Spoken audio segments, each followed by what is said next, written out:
The Big IP system implements network address translation in three ways. Virtual servers. This is the default feature for standard virtual servers. Network address translation and secure network address translation. Virtual servers use an IP address and a port to represent a service. Virtual servers listen for connections initiated by clients to the virtual server.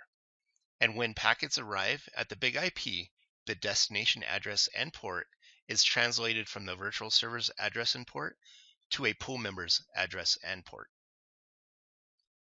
NATs and SNATs add additional means to access nodes using NATs, and for nodes to access services using NATs and SNATs. The best real-world example of using NATs and SNATs are initiating outbound requests to verify a credit card in an e-commerce site, initiating a DNS request directly from a node to an external DNS server, and initiating an outbound request from a node to get content from an external site. NATs allow access to any port, and that could be a security concern. IP filtering may be the solution to this concern. According to RFCs, SNATs actually stands for Secure Network Address Translation.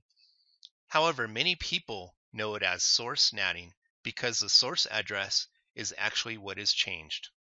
SNATs provide mapping between multiple nodes, often internal devices, and a SNAT address. Like NATs, the SNAT address is generally externally routable, where the node's address may not be. We use SNATs to address many different types of routing problems.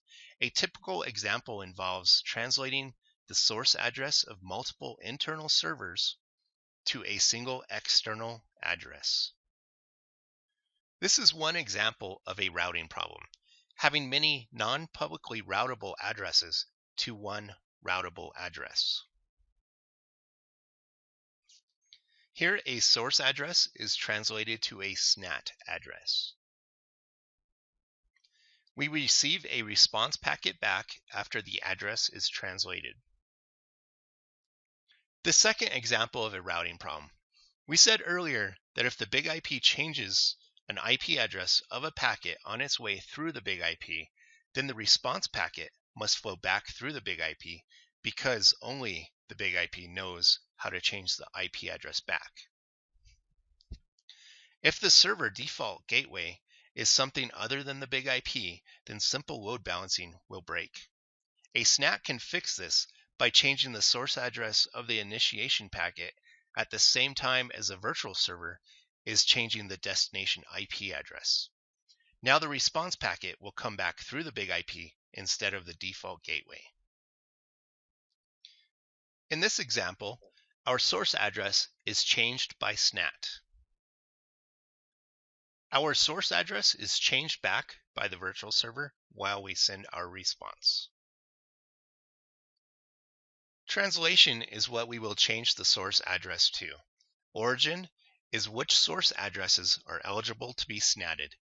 SNAT definitions all include three parts: which devices are eligible to be SNATed, what address is to be used for the SNAT, and which VLANs are eligible for the SNAT.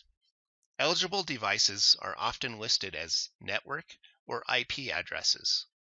The address used for the SNAT is often a static IP address, but can be designed as AutoMap, indicating that the Big IP should SNAT to one of its self-IP addresses. The SNAT AutoMap feature automatically maps the source address of an allowed host to an address from a defined group, which is all of the Big IP self-IP addresses.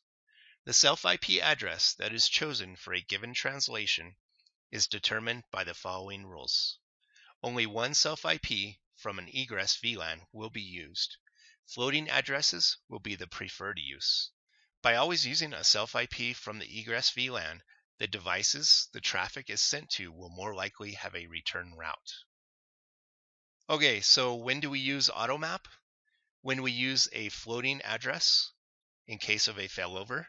When we use self-IP on the egress, or exit VLAN because it is closer to network devices, and where the packet exits, so they should be able to direct the packet back to the big IP more easily.